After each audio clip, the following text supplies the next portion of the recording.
a monthly meeting, and we're recording in progress.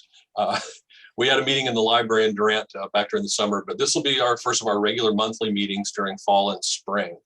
So you guys are kind of like the plank holder first attendees for our monthly meeting. So thank you all for taking time out on a Thursday evening to join us and get a chance to see everybody. And we'll get to the talk here in a little bit.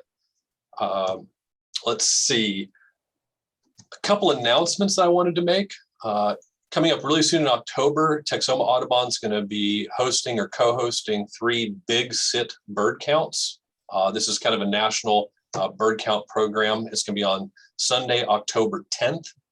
And technically it's an all-day bird count at certain locations. So one locations will be at the Tishomingo National Wildlife Refuge, and Philip Leonard and Justin Roach are going to kind of co-host that for us. It's going to be at the Overlook Tower off Sandy Creek. And we'll be posting these details later on the website. I'll be co-hosting one at Platter Flats on the east side of Lake Texoma. And then we're collaborating with some Texas master naturalists at the Hagerman National Wildlife Refuge. They're going to have a count that day as well. And so this is a kind of a fun social kind of bird thing. You don't have to be a bird expert or anything to show up. You can show up, hang out, learn a little bit about birds. We count up everything we see throughout the day, and then we submit it into this kind of national kind of monitoring group. And so all that data kind of goes into looking at, what kind of birds are coming through in October. And so it's a lot of fun, bring a lawn chair, bring a cooler, that kind of thing, bring your binoculars, and we'll have a little fun with that. So we're gonna try to start adding in more field events as we go along now. And that'll be kind of our first kind of group bird count type thing. And there'll be some more later in the winter, like the Christmas bird counts in the area too. Does that sound like fun? Yeah. I'm sure everybody that's muted is like, yes. Yeah, thumbs up again. So that's one announcement. Another one, as part of our conservation mission, Margaret Avard, who's on our board, she is working with the Corps of Engineers to set up a trash cleanup near the Denison Dam. There's a marsh with a big trash dump that people have been throwing stuff in, and the Corps is going to work with us to help get that all cleaned up. So we're going to have a volunteer morning to clean up this site, and it's pretty bad, but it'd be a nice way to do a little something to help clean up that spot. And they're going to try to police it up a little bit better. And so we'll have more information on that a little bit later. And we're always open to other ideas for conservation projects. I know we're going to have a meeting soon with the Corps about doing a pollinator type planting out on Lake Texoma, or around Lake Texoma. So they do some food plots for wildlife, but they want to do some more stuff for like butterflies and other pollinators. So we're going to help with that as well. I'm looking forward to it. Let's see, next time I was going to throw it over to Tony, our vice president, and he wanted to give a couple quick announcements. Well, I've been getting asked a lot. Thank you, Doug. I've been getting asked a lot about photography and workflow on how I go about taking the photos, editing. So right now I'm in the process of working on both video and a presentation that we'll be offering here in the near future. One thing I wanted to mention besides that is apologies for the emails. Still getting used to this website. Our website is through GoDaddy, and when we email these links, you shouldn't be getting 5 emails. Part of that is because I sent out an initial email to let everybody know about this, and then I sent one to our members, which is what it was originally geared for. And then other people would start coming on board late, and then people would ask for a link or what this, that, and the other. So it was supposed to be emailing these people individually. What it ended up doing is it emailed our whole mailing list. So not only our registered members, but anybody that's not even a member, that's just registered on our website as a subscriber, everybody got the link. And so every time I tried to send it out to one person, everybody got the email. So just wanted to give a little apology if, because I am, as embarrassing as it is, what I do not want to do is spam people's mailbox and just send out random, just garbage. So my apologies for that. And hopefully, we can figure this out to where that doesn't happen. Maybe if one-on-one, I'll just send links out to the people that need it. Other than that, really appreciate everybody being here. And, every time Doug speaks on birds, it's always fun for me to listen, and hopefully you guys will enjoy it as much as I get to enjoy it.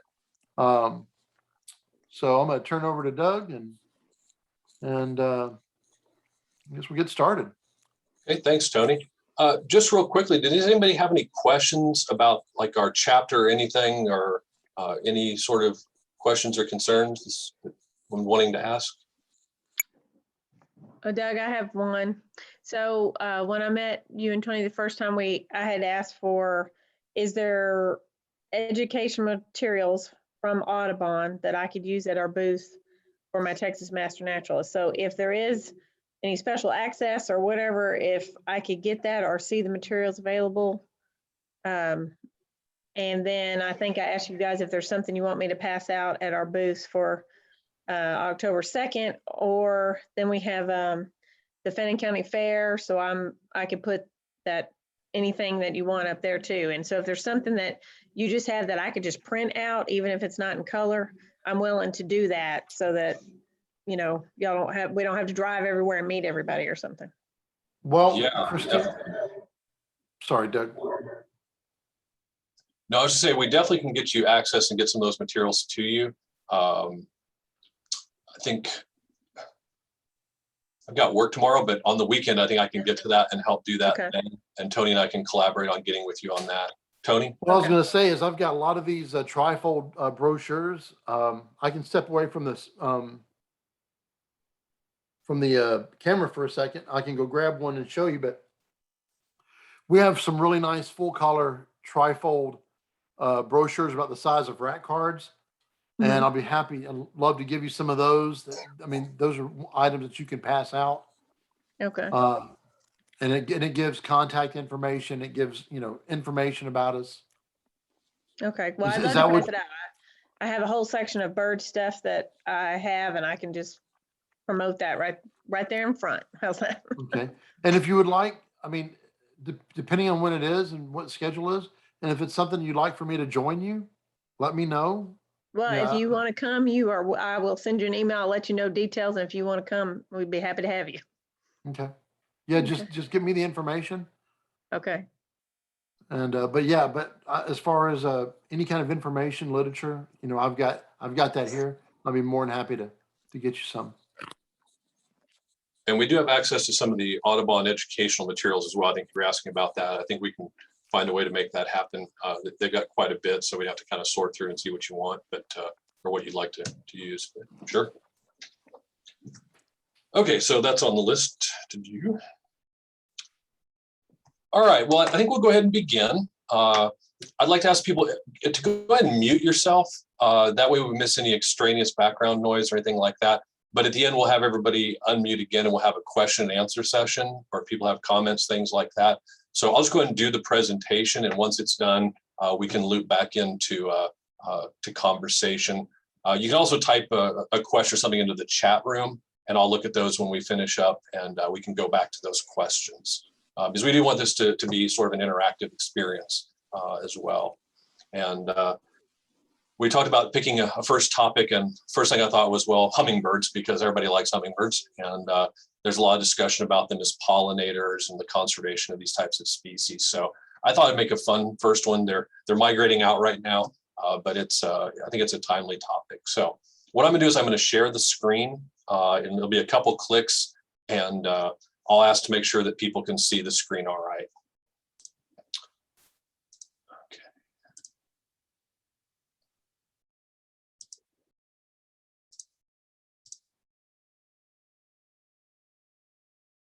Okay, can everybody see the screen? Somebody give me a verbal confirmation, please.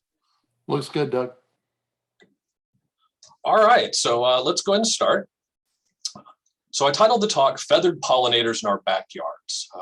We've seen a lot of media attention about bees and their plight, which is certainly a major concern, and other types of pollinators such as butterflies, moths. But I want to spend a little time talking about the ruby-throated hummingbird as a pollinator that's local for many of the people in the room today. And this photo illustrates a lot of what I'm going to talk about. On the right side, we have the beautiful scarlet bee balm. Some of you may be familiar with that from plantings in your backyard. This brilliant red flower. And then we have the male ruby-throated hummingbird, and he's hovering there, ready to get nectar. And ideally, the flower is going to give up pollen as well at the same time. So we see a lot of the good traits on the field marks for the ruby-throated hummingbird. The male's ruby red throat patch, which we'll talk about in a minute. He's actually got a black cheek. The top of the head and back is green, and then they have kind of like a greenish gray vested appearance. And of course, it's hovering, which is an interesting trait for hummingbirds, that they can have a prolonged hover. Now, this is how a lot of people see ruby-throated hummingbirds. People enjoy putting up hummingbird feeders in their backyard, filling it with sugar water, and then watching the hummingbirds come in and feed. And of course, they fight all the time. They're very aggressive about trying to dominate hummingbird feeders.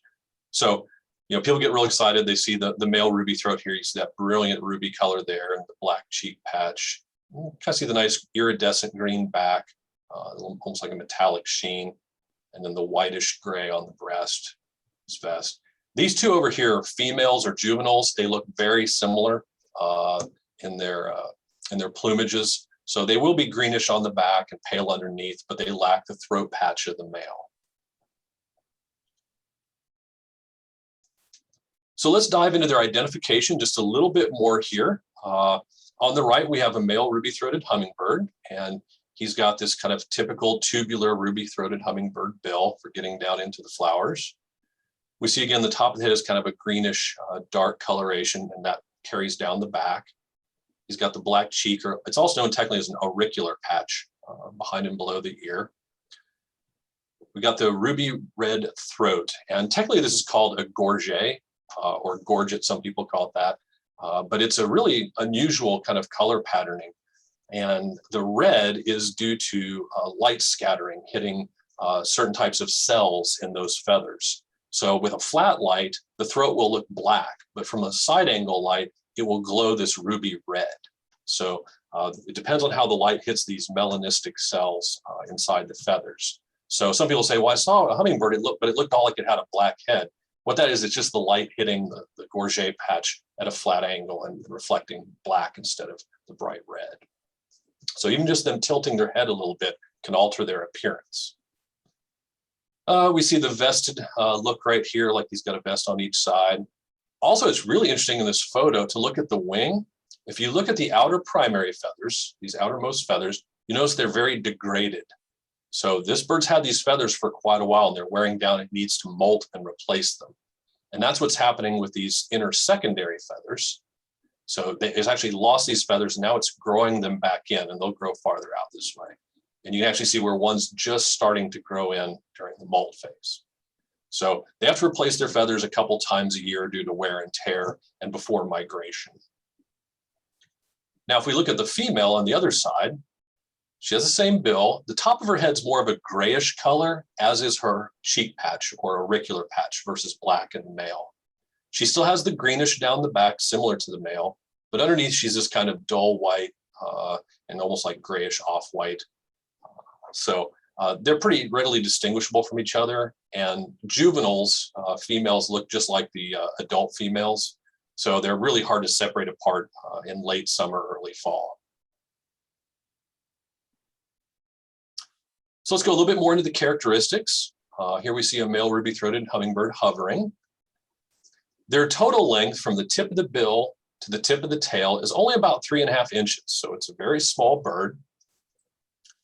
In terms of their body mass or weight, males weigh about 0.1 ounces. For comparison, a dime weighs 0.08 ounces. So they're just barely heavier than a dime. And females can weigh up to 0.2 ounces. And they're a little bit bigger and heavier because they've got to do the egg production during the nesting season. So What happens is during the breeding season, they have a single ovary and it will enlarge and it'll develop mature eggs that she's going to lay. And then once the breeding season is over, that ovary will atrophy back down. It's a flight adaptation so that she doesn't have to carry that extra weight around during the winter, but she will get heavier during the summer. So she weighs about 2 dimes. Lifespans are variable. There's different data on this. 3 to 5 years is fairly common for a lot of these, especially males are a little bit shorter lifespan than females. The longest confirmed record we know of is about 9+ years, which was based on banding data. So the bird was banded and then recaptured and was at least 9 years old. So we speculate they could be 10, 11, 12 years old, possibly.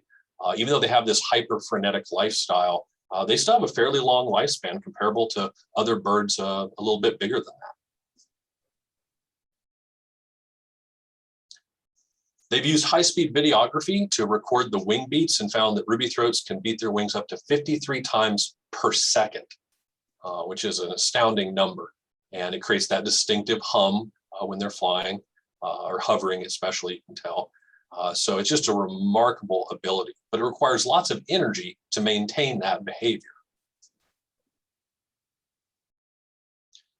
I'll argue, I don't know, ounce for ounce, hummingbirds are the best flyers on the planet. They're fast, they're agile, they can hover for prolonged periods of time. It's part of their foraging strategy. Other birds can hover like ospreys or kestrels or shrikes, but just for a short period of time, and then they have to quit because their muscles basically fatigue. But hummingbird musculature is such that they can do an equal balance of the up and down stroke of the wings. And technically, when they're hovering, they're treading air in the same way that people tread water. So when you're treading water, you're moving your arms back and forth in kind of like a flat figure 8 pattern. They're doing the same thing in the air, pushing air forward and backwards at equal pressures, so they can hold steady in that position. They're also the only bird that can fly backwards. They can just physically fly backwards. They can even fly upside down and flip over. So just an incredible group of birds in their ability to fly. I grabbed this photo. It shows a couple really interesting aspects of hummingbirds, and this is a juvenile male ruby-throated hummingbird. You can see a little bit of the red feathers in the gorget starting to come in. He's not fully bright green yet and black, so he's kind of like a young teenager. You can also see a little bit of the tongue sticking out from the bill. Now, the tongue can project much further than it's showing here. So they stick their bill down into the flower, and then the tongue goes even further yet. The other thing I like about this photo is it shows just how tiny they are relative to the bander's fingers. So these are tiny little guys, but they're remarkably durable. So here's a range map for the ruby-throated hummingbird. So let's look at the eastern US and part of Canada, and this is what, salmon or coral, that kind of pinkish color. And you can see they occupy the entire eastern US. They have a similar counterpart called the black-chinned hummingbird that occupies the western portion of this range over here. And they overlap right down through the middle of Oklahoma, essentially the I-35 corridor. So black-chins to the west of it, ruby-throateds to the right. And there is some hybridization between them, but they are distinctive species. They're distinct species. So this is where they're going to nest during the summer. And then they're going to migrate for the winter. Some overwinter in Florida, some along the Texas Gulf Coast. A lot of that's due to hummingbird feeders, stuff like that. But then the blue area is where they're going to winter. So basically from Mexico all the way down to Panama. So this species is classified as a Nearctic neotropical migrant. So Canada, the US, and northern Mexico is considered the Nearctic region. And then from basically this line down is considered the neotropical region all the way into South America. So this is a pretty long distance migrant. They've got to go all this way every year. So about late February, early March, ruby-throated hummingbirds are going to start concentrating along the Yucatan Peninsula and this part of Mexico. And in late March, early April, they're going to start migrating all the way across the Gulf. And so from Louisiana to the Yucatan's a little over 500 miles. And they even come from down here, it can be up to 750 miles away. and they've got to traverse the entire Gulf nonstop. There's nowhere to stop out here. So they just load up and they catch a tailwind and they cross it all in one nonstop flight. And that requires a lot of energy. So they do what's called hyperphagia. And in 7 to 10 days of foraging, a hummingbird can double its body mass. So 3 grams to 6 grams, let's say, and that's all in body fat.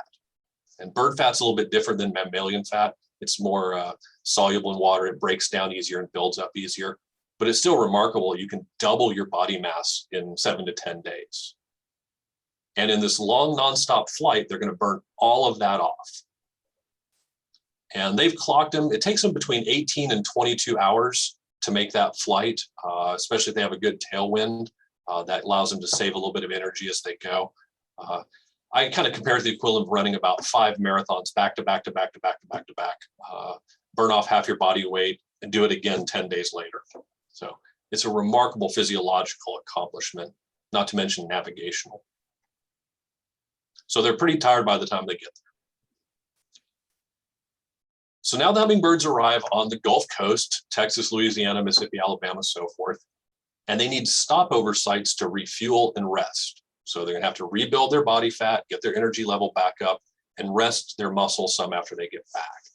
Because then they're gonna do what's called a secondary migration, and they're gonna fly up to places like Oklahoma. As you saw on the map, some will go all the way up to Canada. It'll take them a couple stops to get there. So pretty amazing for a little, 0.1 to 0.2 ounce bird. If you look at the Oklahoma Bird Records Committee date guide, the earliest arrival date typically is about March 28. Now, there may be some records where they show up a little bit earlier, and with climate shift, things getting warmer sometimes earlier, they may even show up earlier than that more consistently now. We're gonna have to wait and see. And when they depart in the fall, it's typically by October 18th. And again, that's another one. They may be leaving a little bit later than that here and there on the calendar, especially with bird feeders. They may stick around if one's still filled, but they really should be heading out by about mid-October and heading for their wintering range. So I typically tell people to put out your hummingbird feeders by April 1, take them down by, early to mid-October. Ruby-throated hummingbirds have a wide variety of habitats that they can occupy. That can include pine forests in the southeast, includes hardwood forests through much of their range. So they've got a lot of flexibility. And they also use this. There's a lot of people that landscape their backyards and try to put all sorts of flowers and other plants that are either aesthetically pleasing, pretty, and or help hummingbirds and other wildlife. Whoever did this yard spent a truckload of money. I can't imagine. I would go broke trying to landscape my yard like that. But the hummingbirds do use these urban and suburban environments if there are the right components. If they have the right structure and they have the right foods, they will occupy them. And they adapt well to the presence of humans. Not all birds do that. Let's talk about their nesting.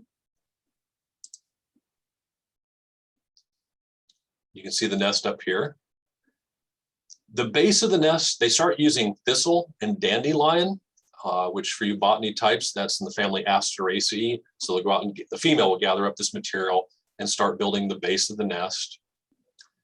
She'll then make the walls out of more plant material and she'll weave it with spider web that she collects.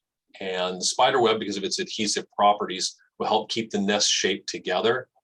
And what she'll do is she'll weave the spider web in and around the other material in little figure-8 motions. So quite literally, she's weaving knots into the structure of the nest.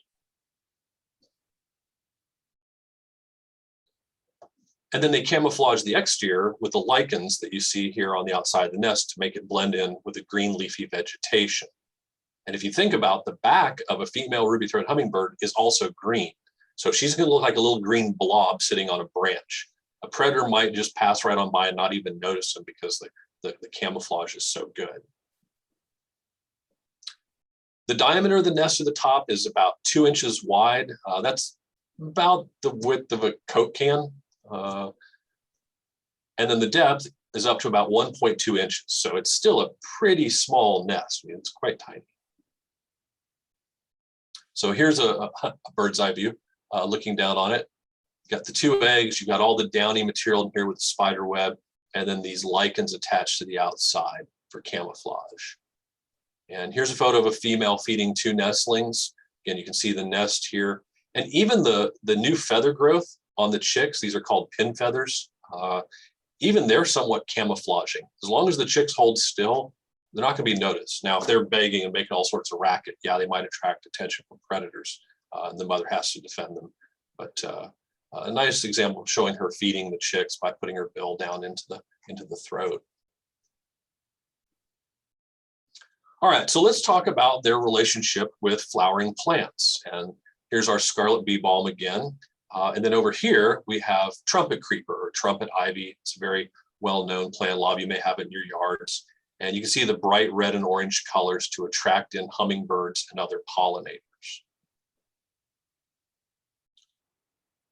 So in terms of foraging, obviously, why are they going for this nectar? And the simple answer, of course, is they want the sugars, the carbohydrates, so they can get quick, easy energy. So they can break them down rapidly, get that energy, and keep up this really energetic lifestyle during the daytime. So those sugars are easily catabolized or broken down, get that quick energy. And hummingbirds have really high metabolic rates and activity levels, very high core body temperature. They're right up on the threshold of where proteins break down. So you have a lot of energy and a lot of nutrition coming in frequently. Now their bill is fairly generalized, and it'll fit a wide range of corollas, or the openings on the flowering plants, so they can get down to where the nectar is. And it's interesting to note that the ruby-throated hummingbird is dominant over the entire eastern US. There's no other species of hummingbird that can compete with them. So essentially they're the winner. They took the gold. You go to other parts of the Western Hemisphere, and there's all sorts of different hummingbird species competing for niches, but the ruby-throated basically took one over and has held it.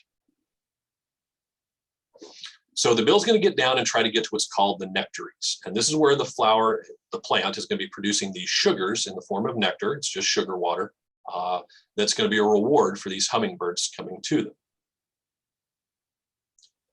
Now, you're probably sitting there thinking, well, we know how they get energy, but how do they get the proteins they need? Because they have to have proteins. All their feathers are protein-based, their muscle mass and other tissues. It's all about protein. So we do the research and we find that they do capture insects on the wing. And you can actually use the videography, and you can actually zoom in and see that they can capture very tiny flying insects. We've also looked at things like analysis of their crop. They've also found spiders. They will glean spiders off of webs and off the ground and trees and such. So this is where they're getting their protein. You don't really see them capturing it because it happens so fast, but they're doing it. The power of technology and videography to be able to observe that is pretty cool. So here's a young male foraging on a cardinal flower, and you can see his bills going down through the corolla. The nectary is way down here. So the flowering plant's going to force the hummingbird to get the bill and its head all around this area to pick up pollen, and it's going to get that reward of nectar. Good hover shot again. See how they pull their legs up underneath them while they're flying, a little more aerodynamic.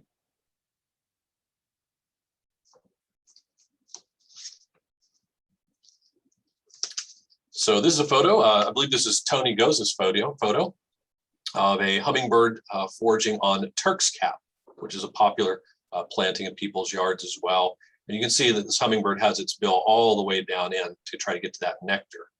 And in doing so, it's picking up pollen on its head and on the bill and on the face. Now, I promised we would talk a little bit about other hummingbirds just briefly here. These bill adaptations can be quite extreme. This bird's from South America and a little bit of Central America. It's called a white-tipped sicklebill.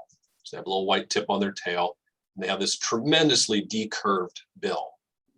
And it's adapted for one of its flowering plants that it tries to get nectar from. This is a heliconia. Some of you may recognize it. And the nectaries are way down here. So this curved bill allows them to hook their bill down and in to get to that nectar. And in some cases, these hummingbirds, these plants, the bill shape and the feathers have evolved so much together. It's called coevolution. Their existence is tied to each other. If you lose the plant, the hummingbird will die off. If the hummingbird dies off, the plant can die off. It can be that extreme. Here's another rather extreme adaptation for foraging by, this is the aptly named sword-billed hummingbird. And it has this really long recurved or slightly curved upward bill. In fact, the sword-billed hummingbird is the only bird in the world whose bill is longer than its body. So it's pretty neat adaptation. And they live at higher elevations in the New World tropics, like in the Andes. And they feed on nightshade plants, which have a vertical hanging flower. So the sword-billed hummingbird can hover underneath, push its bill up into the flower, and access the nectar far out of reach of other bird species or other insect species for that matter as well. I've seen these guys out in the tropics. They're pretty crazy. When they fly by, they sound like a helicopter. They're so loud. You notice them very quickly. So those are the kind of extreme adaptations of bills, but the ruby-throated's has kind of a standard bill. So how does the plant get the hummingbird in? Well, it's going to lure it, and it's going to use brightly colored flowers. And birds have an excellent range of vision. They can even see into the UV spectrum, something that humans cannot do, unless you got one of those CSI blacklight technology gigs. So let's take a look at these two photos. It's the same flower. And if I look at it, I see white and yellow and some kind of like olive green here. But in UV reflectance, it's white, but it has this purplish UV reflecting color. And the yellow actually fades out a little bit and get these other darker colors more prominently. So when we go out in the field and we see green leaves and different colored flowers, that may not be what the hummingbirds or bees or other insects see in them. And it's a real big area of research now in zoology. Turns out lots of animals have UV reflectance. It's just that we haven't noticed it until we had our technology to do so. For those of you who are curious how the hummingbird sees into the UV, they have a fourth type of what are called cone cells. We have 3, they have 4, and that fourth type allows them to pick up these spectral lengths that we can't see. So it's kind of a cool way to think about when you're out in the field looking at these flowers. And of course, it's going to provide that nectar reward for coming in. Come see what the fancy, colorful flower shows, get a reward for it.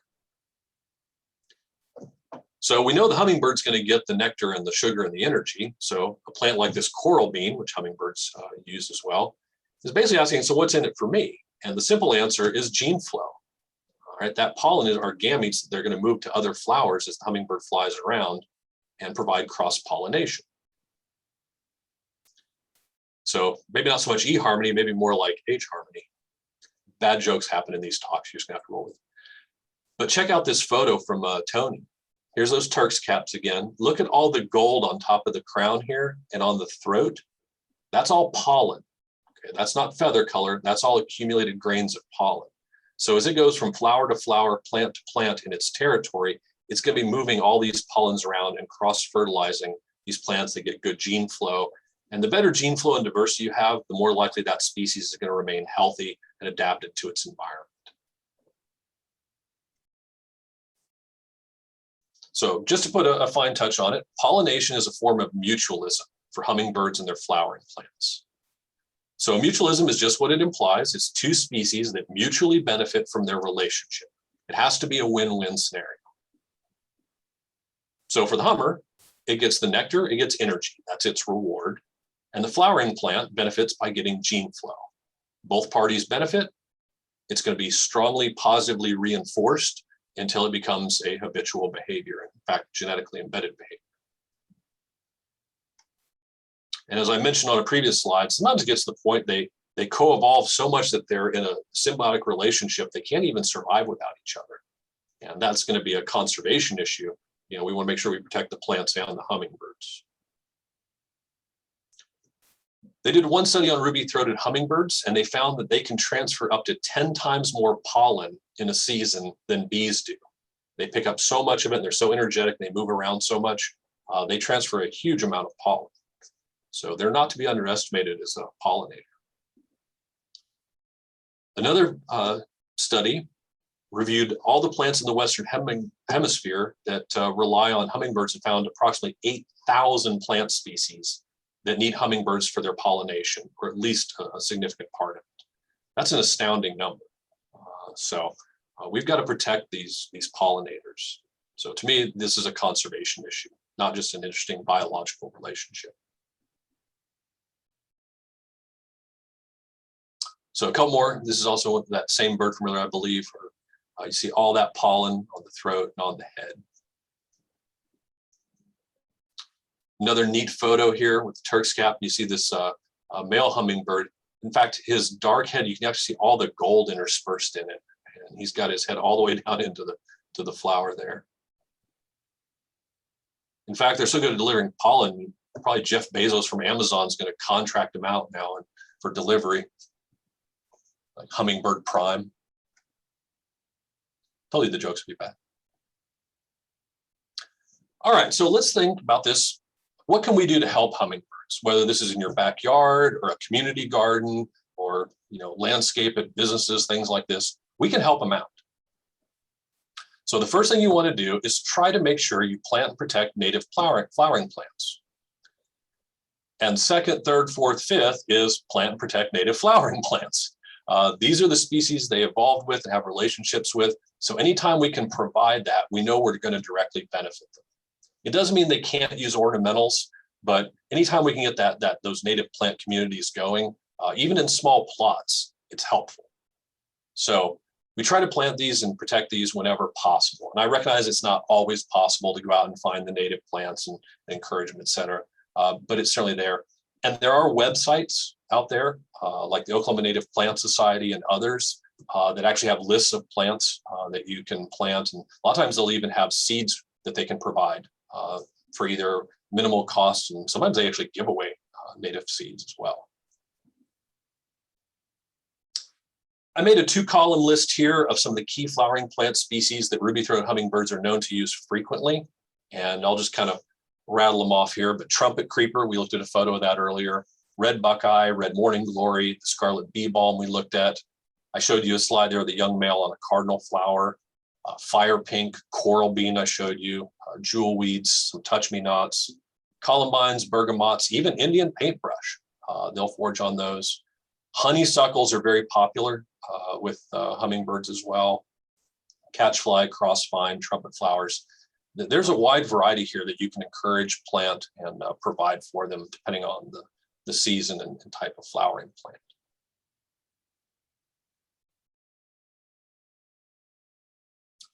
Here's some non-natives, but hummingbirds will frequently use. So these are very popular in ornamental gardens, and a lot of nurseries sell these. So they may not always have the native plants, but these will provide good nectaring for the hummers. So over here on the right is a member of the genus Salvia, which includes sage and rosemary. This particular one is a Salvia gregii. It's very colorful, it comes in different forms, and hummingbirds and butterflies like it.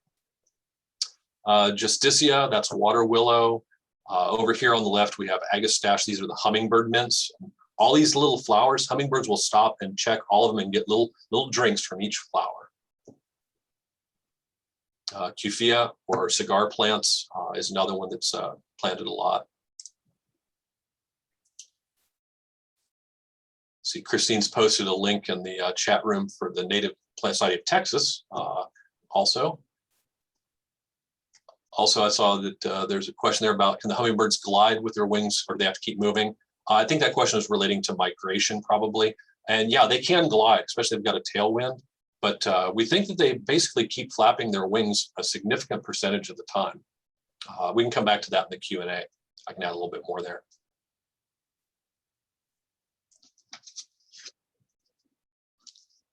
Some other things you can do to help out hummingbirds, the no insecticides. Now, I know people are going to apply insecticides out there, but if we can try to minimize the use of insecticides as much as possible, it helps hummingbirds because remember, they still need that protein from insects and spiders to develop their feathers and their muscle tissue, et cetera. So in yards, if possible, try to minimize use of insecticides. It's okay to have a buggy yard. It's good for the birds and other critters. I know you probably don't, you're not gonna have spiders in your house or anything, but for the outdoor spaces, those insects are positive. Hummingbirds aren't super well known for flying into windows, but they will do it. Birds don't see windows as a pane of glass like we do. They think there's openings they can fly through, and they'll often smash into them. A lot of you probably have had experience having that occur. So you can get these stickers. I just thought this was cool. I found some that are actually hummingbirds reflecting stickers. You can put these on windows. There's also like little strips and things you can put on windows to deter window kill, which is a substantial killer of birds in general, and sometimes hummingbirds in particular.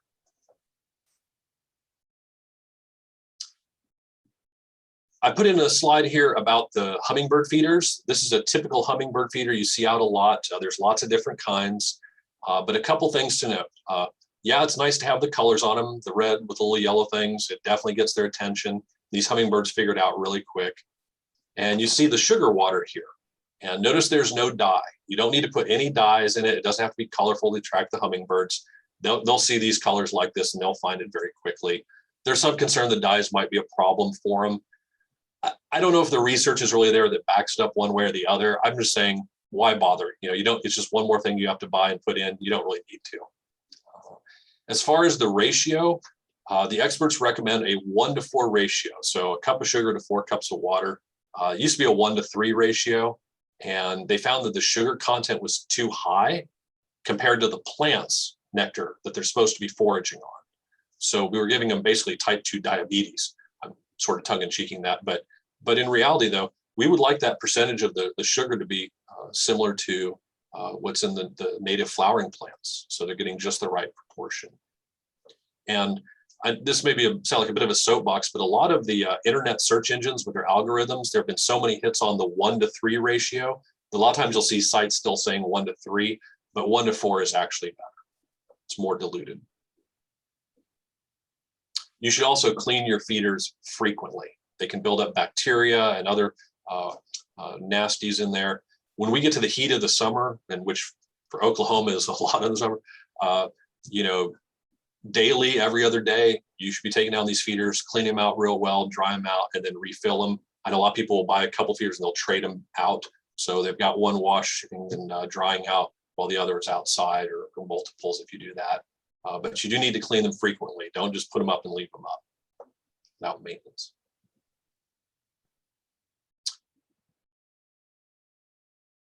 So where are we with hummingbird populations? In 2014, the Breeding Bird Survey, which is a nationwide survey program during the nesting season run by the Fish and Wildlife Service, they did a big analysis and found that there's roughly 34 million ruby-throated hummingbirds in its range here in the US and Canada, that's a lot of hummingbirds. It's a pretty impressive number. Even with taking into account some statistical variation, it's a lot. Now, the weird result was they said that between 1970 and 2014, the ruby-throated hummingbird population increased by 110%. Now, it probably really didn't increase by a full 110%, but it may look like that. And here's a couple reasons why that may show that increase. Some people speculate it's due to hummingbird feeders. Certainly, there's a lot more people putting up hummingbird feeders all across their range. And they do help provide these extra food sources more so than they probably would normally get in their environment during nesting and during migration, and even on their wintering sites. It can increase survival. So feeders may explain part of it. With a pandemic, sales of bird feeders, bird seed, all these things skyrocketed because people were at home more. They got bored, so they put out hummingbird feeders. And so I think hummingbirds probably had a banner year the last, really technically 2 years now, 2020, 2021. And increased survival could lead to increased population growth. There's been some degree of habitat restoration and people, putting out hummingbird-friendly plantings. That could be a factor as well. Eastern forests have been regenerating in a lot of places, so that's a possibility. Another one is the ban on DDT. A lot of people don't think of hummingbirds when they think of DDT. They think of bald eagles and osprey because their eggshells got brittle from the consumption of DDT. But DDT killed all these emergent insects that birds like hummingbirds need for their protein. So even taking away a really nasty pesticide like that may contribute to an increase in their population. As an ornithologist, I have to point out too, the number of surveys they've done has increased dramatically, and the survey methodologies are very strong now. So from when they first started the program to now, I think we've got just simply a lot better data and probably more accurate data as we've added a lot more observation points and observers. So have hummingbird populations increased since the 1970s? Yes, I think they have, probably for a number of different reasons. And the fact that they're habituated to human habitation and people is probably a big reason why they haven't declined more, like other bird species have. Okay, so that's the presentation. I'm going to stop the share here, and we can open it up for questions or discussion, comments. Doug, I was interested in the nesting issue. And the second slide on nesting, it looked like a mulberry tree. I didn't quite capture the first one, but mulberry trees are like alley trees here. I mean, are they drawn to nesting in mulberry trees or hackberry trees, or what kind of trees are they drawn to? Good question. I think they're what I would call a generalist. They don't necessarily specialize on just one type of tree. There's a lot of similar structures and camouflage areas in different types of trees like that. So I think again, they're more of a generalist. I've seen them in a variety of things. Yeah, but mulberry trees grow sort of like in the alley, in the wild, you know, like hackberries and stuff. And I was just wondering if the alley is a wild area for hummingbird. Very well could be. And the other thing that can be there, this is going to sound weird, but it's a little bit of a beggars can't be choosers thing. A lot of times there's not a lot of options for them in urban environments. So they'll pick whatever's there that comes closest to their ideal image of where they should be nesting. Yeah. But my thing is, if it works, it works. Yeah. So Cool. Thanks. And mulberries are just really cool because they produce all those fruits and all sorts of birds and other wildlife. All kinds of stains on cars, and it's great. And if you banned birds, you catch them in mist nets, they'll like projectile poop, colorful, like purple poop at you. So yeah, those berry eaters can be a real mess. Thank you for your presentation, Doug. I appreciate it. My pleasure. Other questions?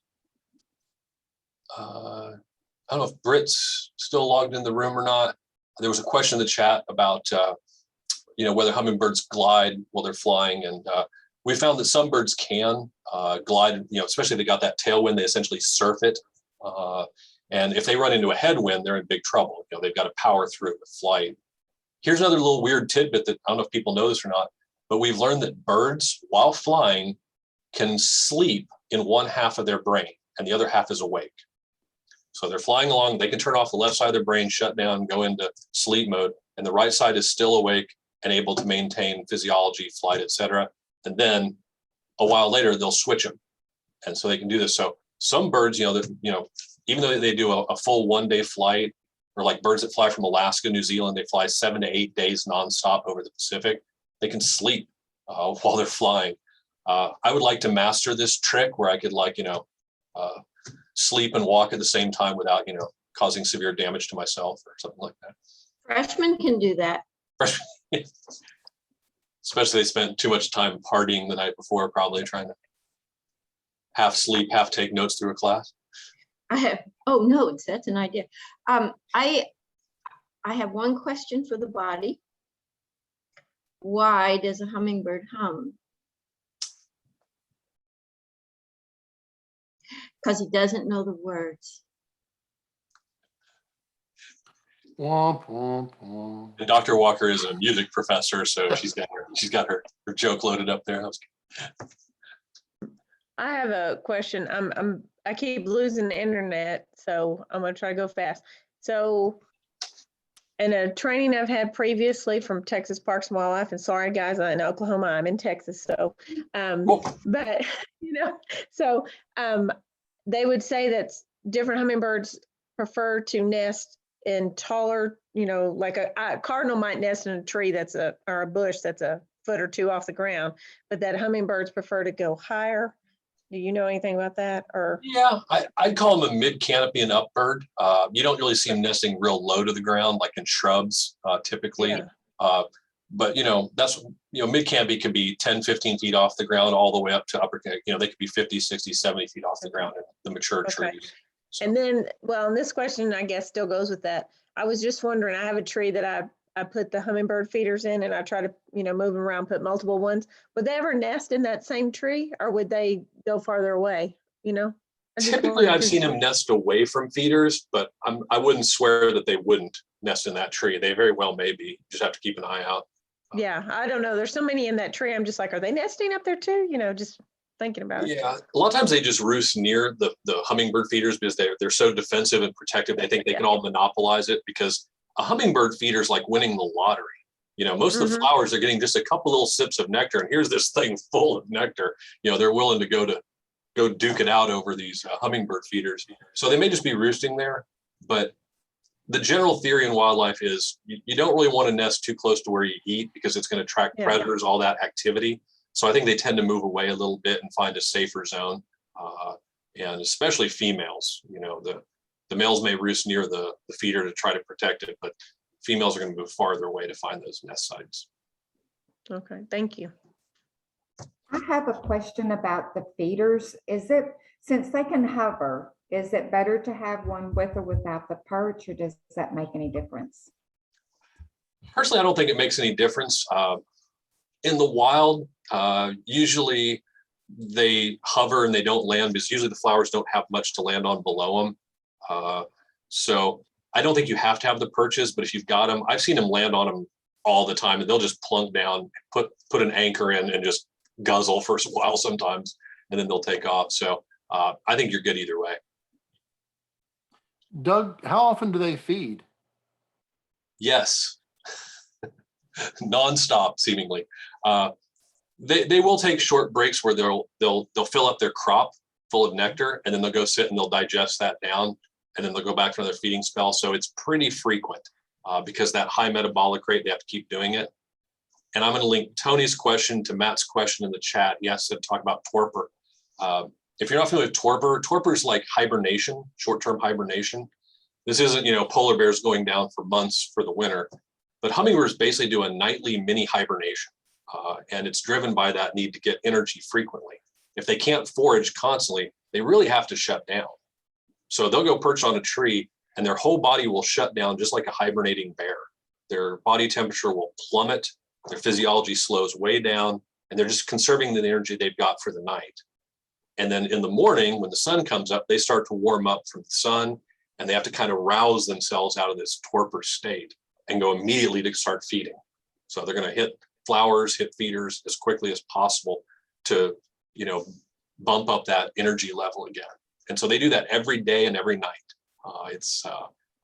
During the nesting season, they do that. One other interesting aspect of that is that when we catch them in mist nets, if they get captured, they'll struggle a little bit to try to get out, but they quickly shut down and they'll go into torpor. They're like, I'm not going to fight this. I'm just going to lay here and hope it gets better. And the first time students go up to a mist net, take one out of them, they're like, oh my gosh, this hummingbird died. It's like, give it a second, and then they wake up because they were in that kind of torpor state. So yeah, that torpor thing's pretty unusual. Tony, did that answer your question? Yes, I mean, just the observation that I've been doing, it just seems like they're at the feeders, at the flowers that we planted. It almost seems like every 15 to 20 minutes that they would feed, fly off, fight, and then come back about 15 minutes later. Yeah, so there's that little break in there. They could be doing other things in that time frame too, maybe getting insects, territorial behavior, nesting behavior, that kind of thing too. There are studies of daily time budgets on different types of birds, where they mark individuals and try to follow them. So there are some detailed studies out there. Google Scholar.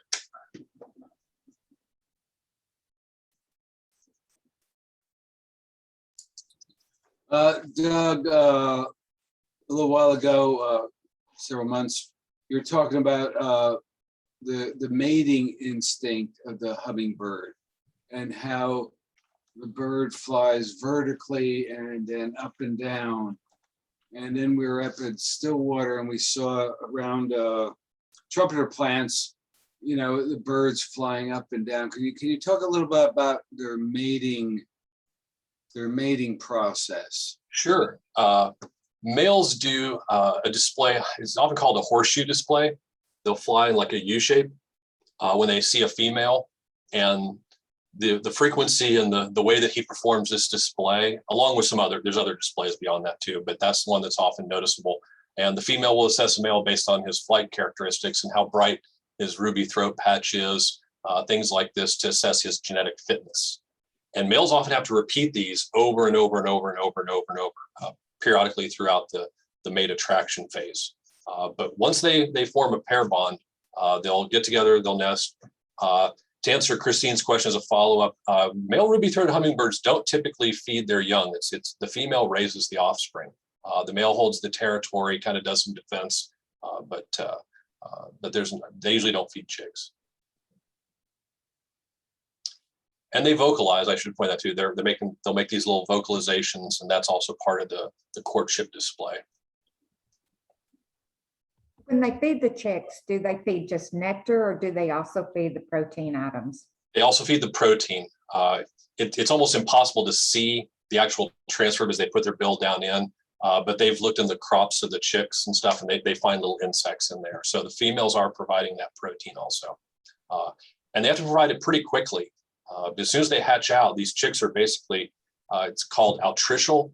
They're born basically naked. They have virtually no feathers on them. Their eyes are closed. They're just, all they do is pick their head up and beg. That's all they can genetically do. So they have to grow all these feathers in, and that's all protein. And so whatever tissues they have from when they hatch out of the egg, they need to be fed quickly. And adult females, they get better with each nesting attempt usually. Their first attempts sometimes are not so good. They have to kind of figure out how to parent, but then they get better and better at it. And they'll routinely fledge their chicks like that.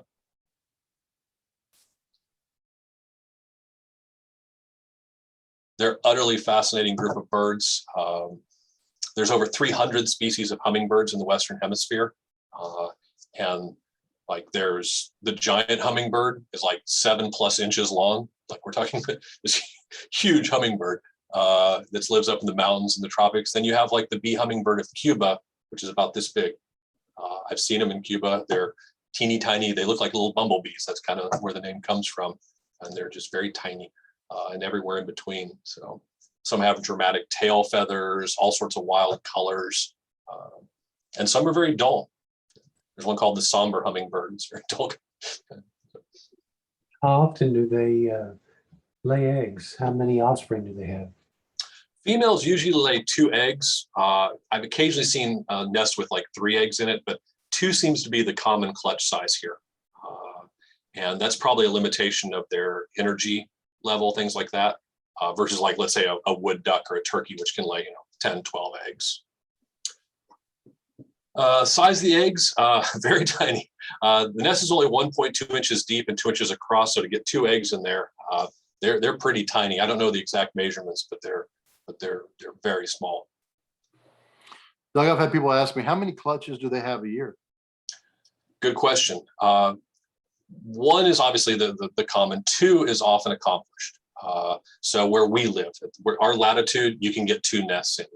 If you go farther north up towards like, let's say Michigan or Minnesota, where you have shorter day length, shorter working hours, usually they just have 1 clutch. So that's a fairly common relationship in all types of birds, including hummingbirds.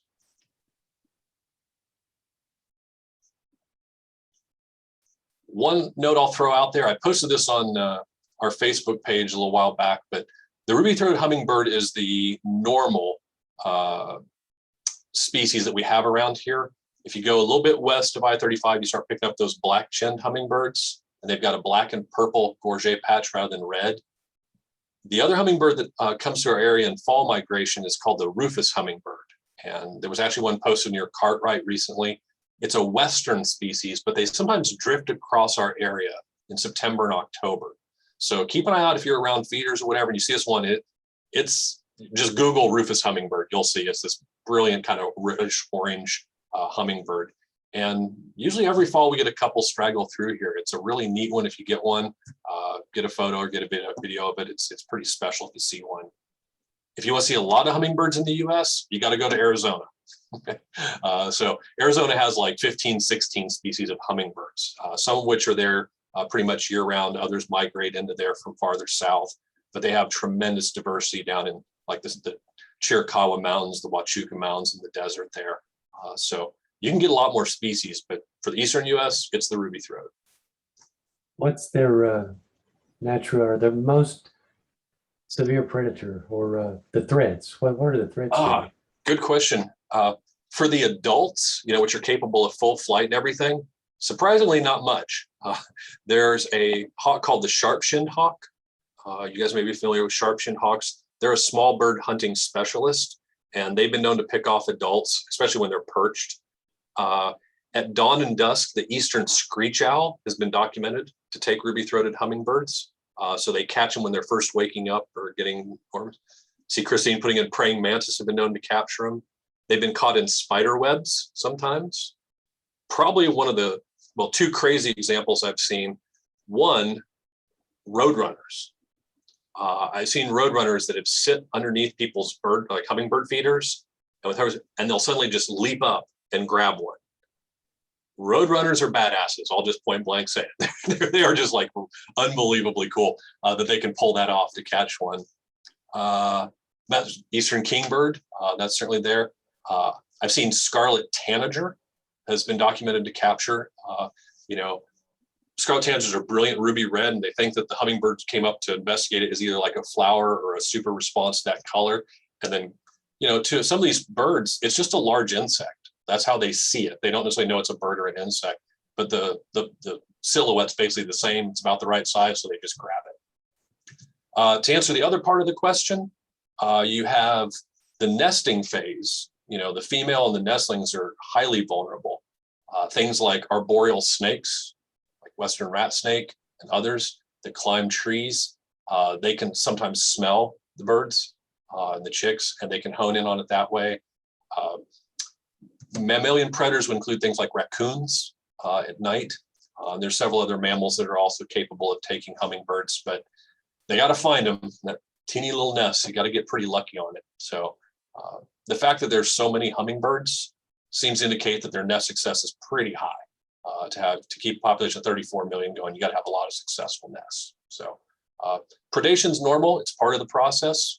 Biologists don't freak out much about predators, even though sometimes like TV shows are all obsessed with like predators and all the stuff they do, but they're just a good natural part of the environment. So, Doug, talking about predators, the East Coast has been experiencing smog and stuff and smoke from fires in the West Coast, and not just particular to hummingbirds, but how would this global warming or this climate change be affecting bird migrations? Obviously we still have to study that, but what will that obviously how do you think that will impact that? I got two questions from that. One, you're talking about the smoke from the fires out west and all that.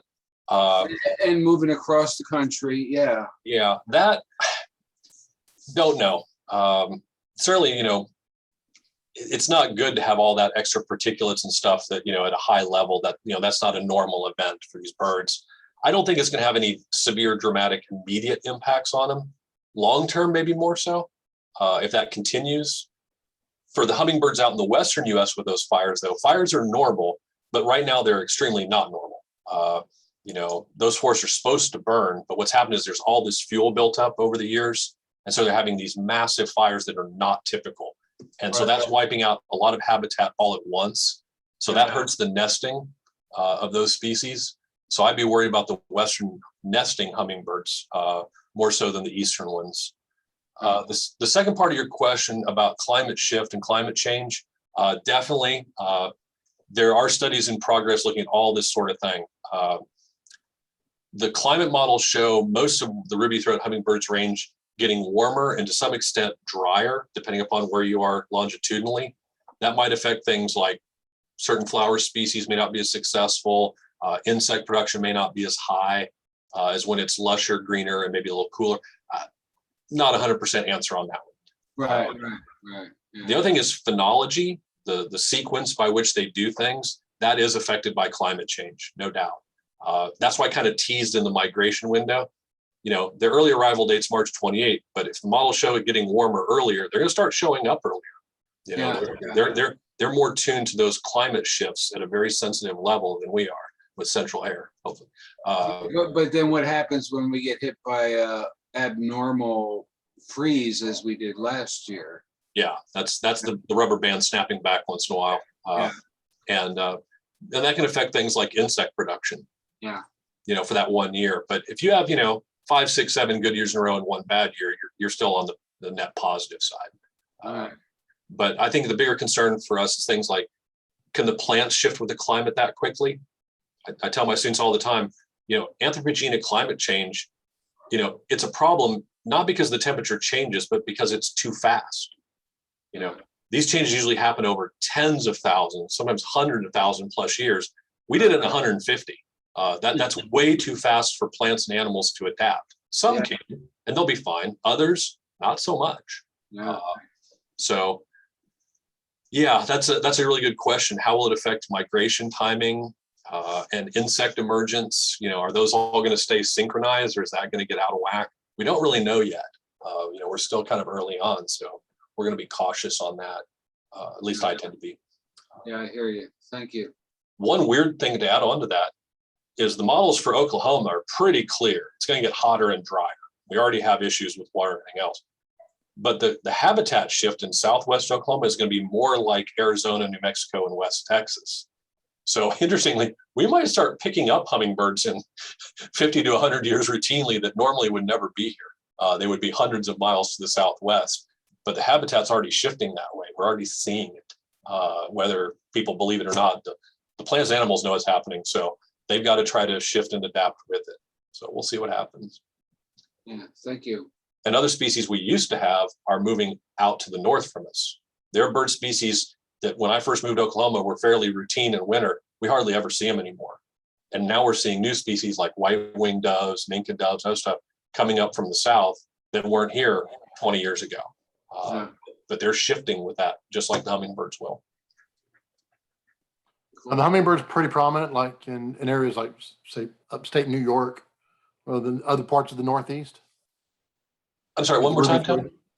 So the ruby-throated hummingbirds, I mean, is that something that they'll have up in like the Northeast, like New York, upstate New York, above?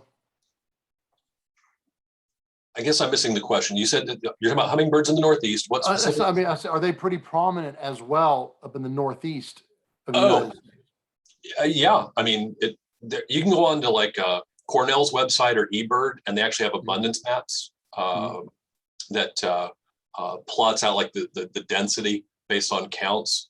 So it's variable depending upon area. But yeah, there's some strong numbers. I used to live up there in both Illinois and in Massachusetts, and yeah, you got hummingbird numbers there. I mean, the ruby-throated in particular, or do they have other species? It's just like ruby-throated, there. Okay. Let's see. Christine put in a question. Texas Parks and Wildlife used to hold the hummingbird roundup to count the birds. Do you know of any counts? No, I don't. I haven't heard anything on the Texas side. They may still be doing it. I just haven't seen any updates on it. If you find them, let us know. There's all sorts of what they call citizen science projects, like the Big Sit or these counts where they ask people to count birds. The Great Backyard Bird Count that Cornell runs and others. And I strongly encourage people to participate in those. Every bit of data helps. So yeah, hummingbird roundup sound fun. Yeah, Project Feeder Watch, they're not? Okay.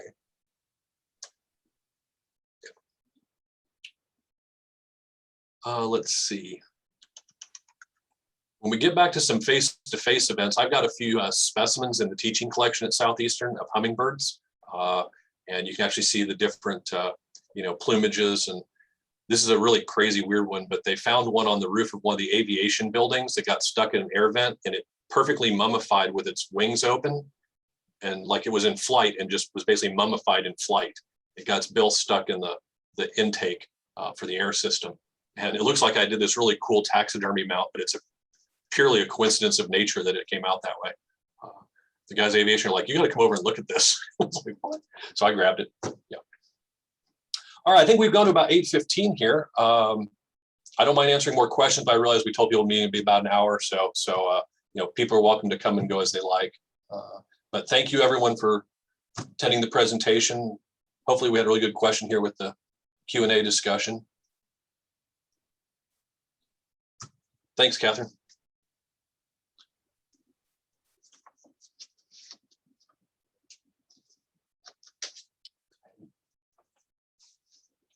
All right.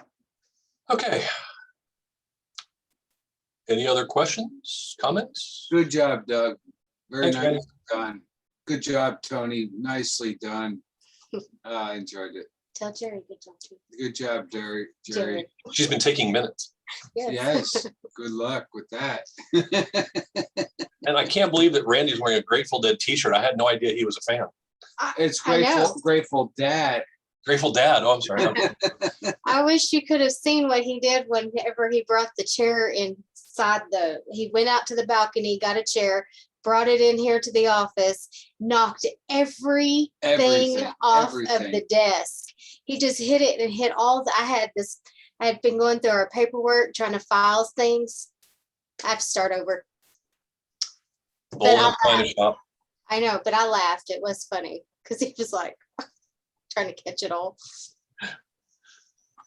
I've never done anything like that where I'm not. No. I'm sure my parents in here are like, we can provide examples. They probably have photos. My office is a mess, but I know where everything is within 10 feet. No, Teresa does. Yeah. All right. Well, I tell you what, I think I'll go ahead and, or Tony actually can close the meeting. I think we're adjourned. So for everyone that's still in the room, thank you for participating. Hope you got something out of it. And I'm done. It was tremendous. Thank you so much. You're welcome. See you guys in the next one. Mom and Dad. Bye. Thanks, Doug. You're welcome. Thanks, Doug. I really enjoyed it. Hey, Merle, how are you doing? Just fine. You're in Colorado. You get other hummingbirds up there. Yes, I do. And I wondered what kind it was. Ooh, you probably get black chin. You can get calliope hummingbird up there, rufous hummingbird. You probably get 3 or 4 different species possible depending upon it. I've seen a couple, but I stopped putting my feeders out. My neighbor puts hers out. I was attracting the bears too much. A little bit bigger than hummingbirds. Yeah. Yeah. Don't like those bears on my deck. Yeah, I figure I wouldn't fight one for a hummingbird feeder if it really wants it, but yeah. No, I decided to let my neighbor put them out. So Well, thank you for your presentation. It was yeah, really if you ever great. get a cell phone video or picture, you can always send it to me. Oh, yeah. I'll try to identify it. So They keep looking around for my place, but I go, sorry, go to my neighbor. I'm So, sure it knows where they are. oh, Okay. yeah, they do. Thank you. You're welcome. Bye. Okay, I'm serious. I'm leaving now. Gotta find the button. There we go. Good night.